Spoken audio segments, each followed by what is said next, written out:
ಕಣ್ಮಗ. ಆ ಮನೆಗೆ ಹೋಗಿಲ್ಲ ಅಂತ ನೀನೇ ಹಿಂಗೆ ಯೋಚನೆ ಮಾಡ್ತಾ ನಿಂತ್ಕೊಂಡ್ಬಿಟ್ರೆ ಹೆಂಗವ್ವ? ಇವತ್ತು ವರಮಹಾಲಕ್ಷ್ಮಿ ಹಬ್ಬ, ನಮ್ಮನೆ ಲಕ್ಷ್ಮಿ ಆಗಿರೋ ನೀನೇ ಹಿಂಗ್ ನಿಂತ್ಕೊಂಡ್ಬಿಟ್ರೆ ಉಳ್ದವ್ರು ನಾವೆಲ್ಲ ಸಂತೋಷವಾಗಿರಕ್ಕಾಯ್ತದ? ಭಾರವ ಪೂಜೆ ಮಾಡೋಣ. ಇಲ್ಲ ಅಜ್ಜಿ, ನನಗೇನ್ ಮಾಡಕ್ಕೂ ಮನ್ಸಿಲ್ಲ.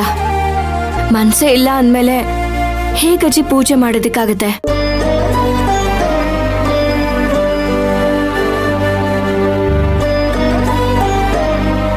ನೋಡವ್ವ, ಮನ್ಸು ನಮ್ಮ ಹಿಡಿತದಲ್ಲೇ ಇರ್ಬೇಕು ಹೊರತು ಅದ್ರ ಹಿಡಿತದಲ್ಲಿ ನಾವ್ ಇರಬಾರ್ದು. ಕಷ್ಟ ಅನ್ನೋದು ಮನುಷ್ಯನ್ ಬರ್ತೆ ಮರಗ್ ಬರ್ತದ ಹೇಳು?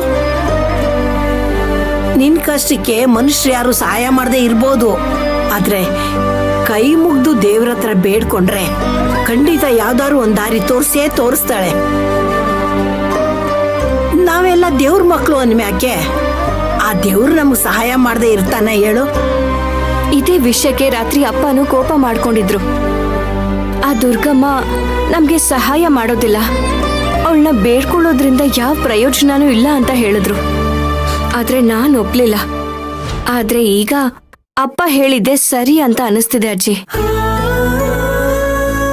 ನಾನೇನ್ ದುಡ್ಡನ್ನ ದುಂದು ಮಾಡೋದಕ್ಕೆ ಕೇಳ್ತಿಲ್ವಲ್ಲ ಅಜ್ಜಿ. ನನ್ ಮೇಲ್ ಬಂದಿರೋ ಕಳಂಕನ ತೊಳ್ಕೊಳ್ಳೋದಕ್ಕೆ ತಾನೇ ಕೇಳ್ತಿರೋದು. ಹಾಗಿದ್ಮೇಲೆ ನನಗ್ ಯಾಕಜ್ಜಿ ಯಾವ ದುಡ್ಡಿನ ದಾರಿನೂ ತೋರಿಸ್ತಾ ಇಲ್ಲ?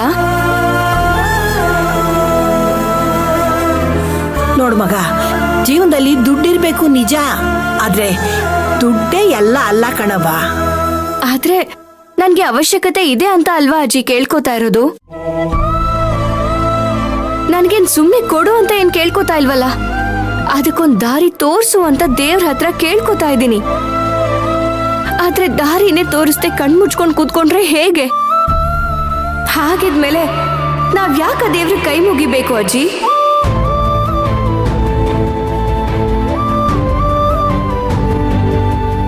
ನೋಡವ್ವ, ಒಂದ್ ತಿಳ್ಕೊ, ಇದು ಕಲಿಯುಗ. ಇಲ್ಲಿ ದುಷ್ಟ್ರೆ ಮೆರೆಯೋದು. ನಾವ್ ಆ ದಾರಿಲಿ ಹೋಗಕ್ಕಾಯ್ತದ ಹೇಳು? ಭಕ್ತಿಯಿಂದ ಬೇಡ್ಕೊಂಡ್ರೆ ಅವನ್ ಎಷ್ಟೊತ್ತು ಅಂತ ಕಣ್ ಮುಚ್ಕೊಂಡಿರಕ್ಕಾಯ್ತದೆ ಹೇಳು? ಕಣ್ ಬಿಡ್ಲೇಬೇಕಲ್ವಾ? ಅಲ್ಲಿವರೆಗೂ ನಾವು ಪ್ರಾರ್ಥನೆ ಮಾಡ್ತಾನೇ ಇರ್ಬೇಕು. ಈಗ್ಲೂ ಲಕ್ಷ್ಮಿಗ್ ಪೂಜೆ ಮಾಡಿ ಯಾವ್ದಾದ್ರು ದಾರಿ ತೋರ್ಸವ ಅಂತ ಬೇಡ್ಕೊ. ಖಂಡಿತ ಎಲ್ಲಾರು ದುಡ್ಡಿನ ದಾರಿ ಸಿಗ್ತದೆ. ಬಾರವ, ಬಾ ಪೂಜೆ ಮಾಡೋಣ. ಇನ್ನು ಏನ್ ಯೋಚನೆ ಮಾಡ್ತಿದ್ಯಾ? ನೀನ್ ಎಷ್ಟೇ ಯೋಚನೆ ಮಾಡಿದ್ರು ಅವನ್ ಕೊಡ್ಬೇಕು ಅಂದಾಗ್ಲೇ ಕೊಡೋದು. ಸುಮ್ನೆ ಬಾರವ, ಬಾ, ನಾನು ಹೇಳ್ತೀನಿ ಬಾ.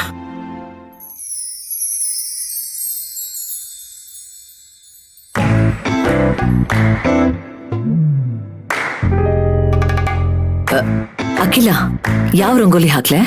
ಅಕ್ಕ, ನಿಂಗ್ ಯಾವ ರಂಗೋಲಿ ಬರುತ್ತೋ ಅದನ್ನೇ ಹಾಕು. ನನ್ಗಂತೂ ರಂಗೋಲಿ ಹಾಕಕ್ ಬರಲ್ಲ, ನಾನ್ ತೋರಣ ಕಟ್ತೀನಿ.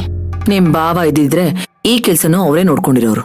ಹಾಳಾದ್ದು ಹಬ್ಬದ ದಿನನೇ ಈ ಕೆಲ್ಸ ಬಂದು ಈ ಹಬ್ಬದ ಖುಷಿನ ಅವ್ರು ಅನುಭವಿಸ್ತಿರೋ ಹಾಗಾಯ್ತು. ಹೋಗ್ಲಿ ಬಿಡಕ್ಕ, ಇವಾಗೆಲ್ಲ ನಾವೇ ಅನ್ಭವ್ಸೋಣ. ಅವ್ರಿಗೆ ನಾವ್ ಹೇಳಿ ಅದನ್ನ ಅವ್ರ ಅನುಭವ ಪಡ್ಕೊಳಕ್ ಹೇಳೋಣ. ತಮಾಷೆ ಮಾಡಿದ್ ಸಾಕು.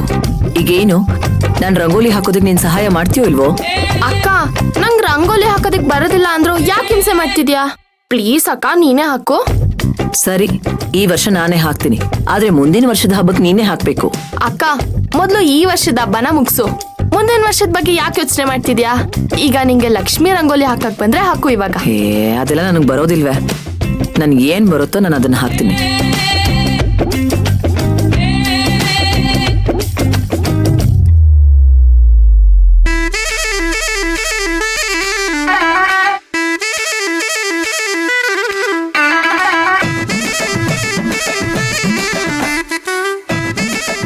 ಆಡೋ ಮಕ್ಕಳಿಗೆ ಆಟದ ಸಾಮಾನು ಕೊಡೋ ಬದಲು ರಾಜ್ಯ ಕೊಟ್ಟಂಗ ಆಯ್ತು.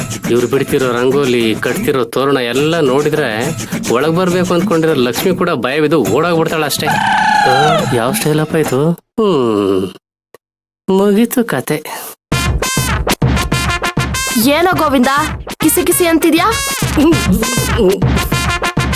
ಇಲ್ಲಿ ನಾವಿಷ್ಟೆಲ್ಲ ಕಷ್ಟ ಪಟ್ಕೊಂಡ್ ಮಾಡ್ತಿಲ್ವಾ, ನೀನು ಬಂದಿಲ್ ಸಹಾಯ ಮಾಡ್ಬಾರ್ದಾ?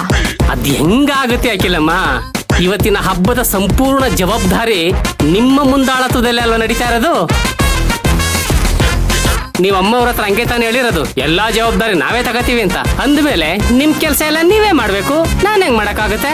ಈ ಆಟಕ್ ನಾನಿಲ್ಲಪ್ಪ.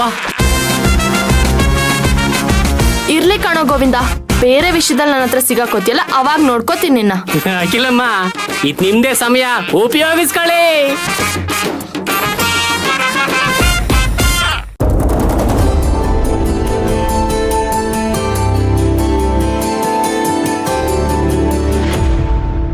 ಸಮಂತ, ಯವ್ವ ಅಮ್ಮರು, ಇನ್ನು ಹೊರಗಿನ ಕೆಲ್ಸನೇ ಮುಗ್ದಿಲ್ವಾ? ಸಮಂತ, ಇದನ್ನೇ ಮಾಡ್ಕೊಂಡ್ ಕೂತ್ಕೊಂಡ್ರೆ ಹೇಗೆ? ಇನ್ನೇನ್ ಡೆಕೋರೇಷನ್ ಅವ್ರು ಬಂದ್ಬಿಡ್ತಾರೆ. ಅಡಿಗೆ ಮಾಡೋದ್ ಯಾವಾಗ? ನೈವೇದ್ಯ ರೆಡಿ ಮಾಡೋದ್ ಯಾವಾಗ? ಲಕ್ಷ್ಮಿ ಕೂರ್ಸೋದಕ್ಕೆ ವ್ಯವಸ್ಥೆ ಮಾಡೋದ್ ಯಾವಾಗ? ಮಾಮ್, ಇನ್ನೊಂದ್ 10 ಮಿನಿಟ್ಸ್ ಅಷ್ಟೇ. ಇಲ್ಲಿ ಕೆಲ್ಸ ಎಲ್ಲ ಮುಗಿಸಿ ಆಮೇಲೆ ಒಳಗಡೆ ಕೆಲ್ಸನ ಶುರು ಹಚ್ಕೋತೀವಿ. ಆಗೋಯ್ತು.